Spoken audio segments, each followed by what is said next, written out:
여러분 안녕하십니까. 여수 MBC 뉴스투데이입니다.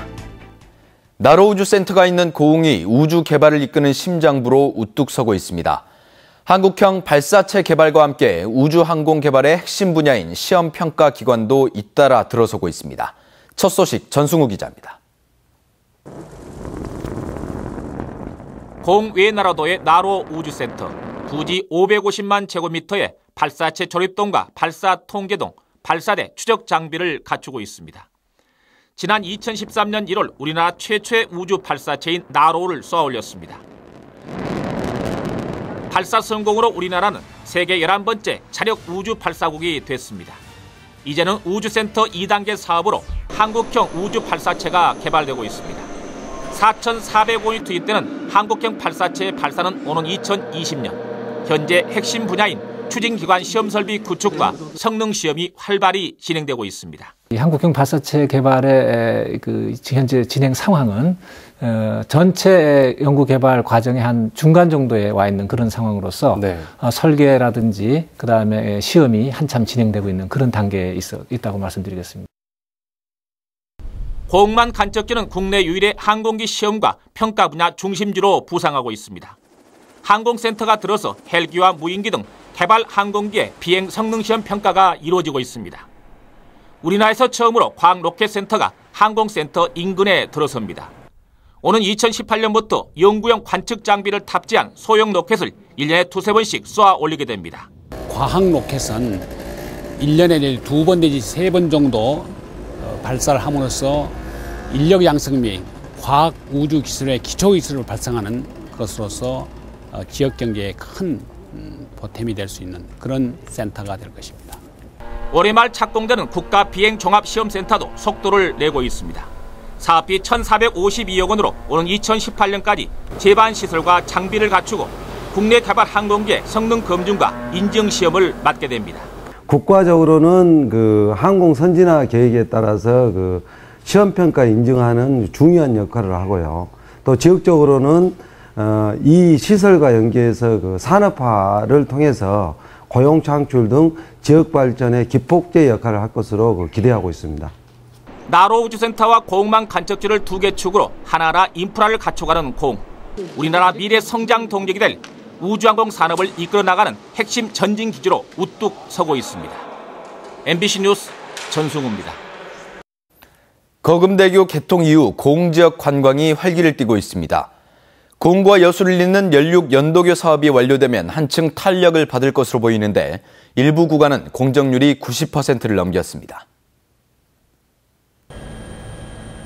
거금도와 소록도를 연결하는 총 길이 2,028m의 거금대교. 지난 2011년 개통 이후 거금도는 새로운 변화를 맞았습니다.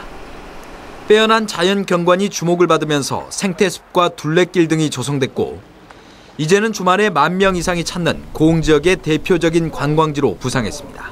배를 타고 갔기 때문에 아무래도 접근성 면에서 좀 거금대교가 개통된 이후에 하루 평균 약 2,000여 명과 주말에는 약 12,000여 명 정도가 고흥 영남면과 여수 적금도를 연결하는 적금대교 공사도 마무리 단계에 접어들었습니다.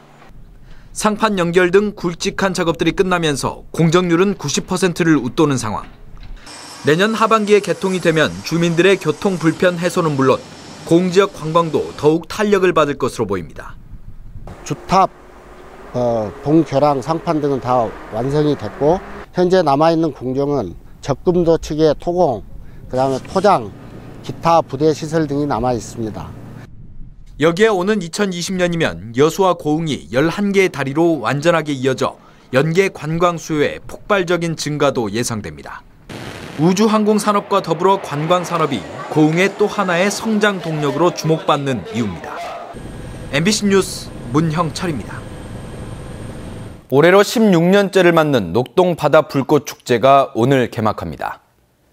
고흥 녹동 신항에서 오는 25일까지 열리는 이번 축제는 축하 공연과 주민 위안잔치, 치어 방류, 맨손 물고기 잡이 체험, 화로의 무로시식 등 다채로운 행사로 꾸며집니다. 또 축제 기간 밤 10시 반부터는 녹동 밤바다를 화려하게 수놓는 불꽃쇼가 펼쳐집니다. 공유수면 불법 매립 등 특정 업체의 불법 행위를 묵인해온 고흥군청 공무원 2명이 경찰에 입건됐습니다. 고흥경찰서는 한 폐석 운반업체가 1200제곱미터의 공유 수면을 불법 매립하거나 자연 환경을 훼손하는데도 이를 묵인해온 고흥군청 공무원 55살 신모 씨와 48살 김모 씨 등 2명을 직무유기 혐의로 입건해 조사하고 있습니다. 이들은 또 한국자산관리공사가 불법 행위를 적발하고 지난 2013년 공문을 통해 고흥군에 허가 취소 등의 조치를 요구했지만 이를 따르지 않은 것으로 드러났습니다.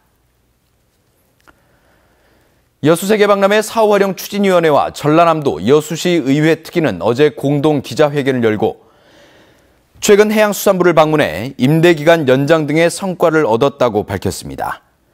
하지만 논란이 됐던 캠코 매각조항 삭제와 정부 공공시설 투자의 명문화 등에 대해서는 다음 주로 예정된 변경안 확전 전까지 전라남도와 여수시가 적극적으로 나서 해결해야 할 문제라고 설명했습니다. 한편 해양수산부는 오는 26일 여수를 방문해 사후 활용 계획 변경에 대한 설명회를 열고 조만간 변경안을 확정할 방침입니다. 정부가 교부금 배분 기준에 학생 수 비중을 확대하기로 하면서 전남 교육에 비상이 걸렸습니다. 지자체의 교육 경비 지원 제한도 현실화되면서 열악한 농어촌 교육 붕괴 위험은 갈수록 커지고 있습니다. 김양훈 기자입니다. 초등학생들이 다양한 체험장에서 원어민 교사와 외국어를 배우고 있습니다. 진도 외국어 체험센터에는 한 해 평균 3천여 명의 학생이 방문하고 있습니다.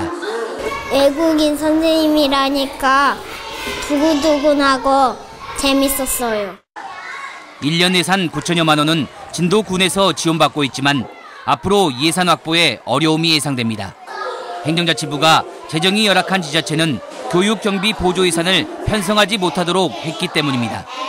정부 방침에 따라 교육경비를 지원할 수 없는 지자체는 전남 22개 시군 가운데 15곳에 달합니다.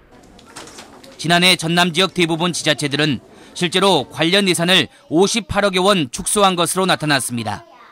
페널티를 감수하고 교육 경비를 일부 지원하고 있지만 내년부터는 대폭 축소가 불가피합니다. 페널티를 부여해서 저희가 예산도 이제 배정을 못 받고 이렇게 되니까 저희도 이제 지원을 해드리고 싶지만 그렇게 못하는 부분이 참 답답합니다. 지자체로부터 예산을 지원받아 운영하던 방과 후 학교 등 각종 교육사업 진행에 어려움이 예상됩니다. 도농 간 격차는 더욱 벌어질 수밖에 없습니다. 그다음에 학원이나 이런 것들도 거의 지금 현재 다니고 있지 못하는 상황에서 그것마저도 끊겨져 버린다고 하면 도시와 농촌의 격차는 커질 수밖에 없습니다. 열악한 농어촌 교육 환경 속에 지자체 지원마저 중단될 경우 그 피해는 고스란히 아이들에게 돌아갈 수밖에 없습니다. MBC 뉴스 김양훈입니다. 한전의 입찰 시스템을 조작해 공사를 대거 따낸 입찰 비리 조직이 무더기로 적발됐습니다. 한전 서버에 불법 악성 코드를 심어 입찰을 사실상 독점하다시피 했습니다. 정영욱 기자가 보도합니다. 지난 2월 검찰은 특정 업체들이 한전 전기공사를 독점하는 문제를 수사해 한전 KDN 파견업체 전직 직원 4명과 알선 브로커 2명 등 모두 6명을 구속 기소했습니다. 이후 수사를 확대한 검찰이 브로커와 공사업자 등 21명을 추가로 기소하거나 수배했습니다. 6개월간의 수사를 통해 총 27명을 적발한 겁니다. 입찰 조작책들은 회사 밖에서도 입찰 자료를 들여다볼 수 있도록 한전 서버에 불법 악성 코드를 심어 낙찰가를 조작했습니다.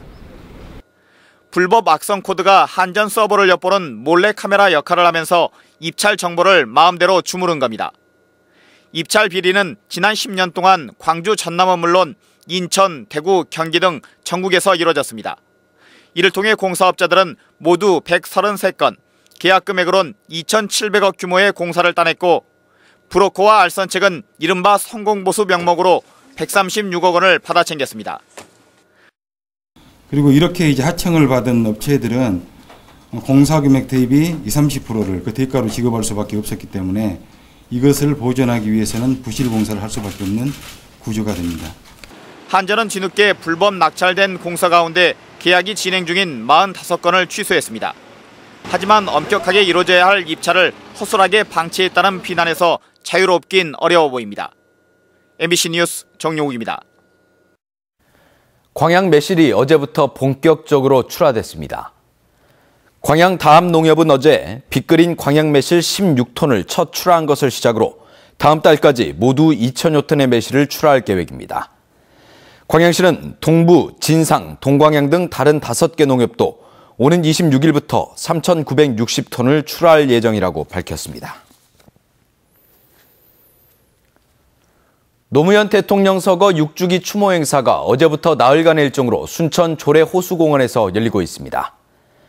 노무현재단 전남지역위원회는 노무현 대통령 서거 6주기를 추모하기 위해 추모관을 설치 운영하고 오늘은 추모 음악제를, 내일은 봉화마을 참배 행사를 갖기로 했다고 밝혔습니다. 노무현재단 전남지역위원회는 노무현 대통령이 강조했던 민주주의에 대한 가치와 생전에 추구했던 인권적 가치를 되새기기 위해 이번 행사를 마련했다고 설명했습니다. 학부모 대표와 교육 관련 시민단체 대표, 학교와 교육지원청이 참여하는 순천시 교육발전협의회가 구성됐습니다. 이번에 출범한 교육발전협의회는 지역학교 살리기에 대한 공감대를 형성하고 순천형 인재를 양성하기 위해 각 분야에서 공동으로 협력하기로 했습니다. 한편 순천시와 순천교육지원청은 학부모와 학생들의 정보 부족으로 학교 선택의 오류를 최소화하기 위해 향림중학교를 시작으로 고교 입학 설명회를 갖습니다. 강릉과 대구는 31도까지 오르겠고요.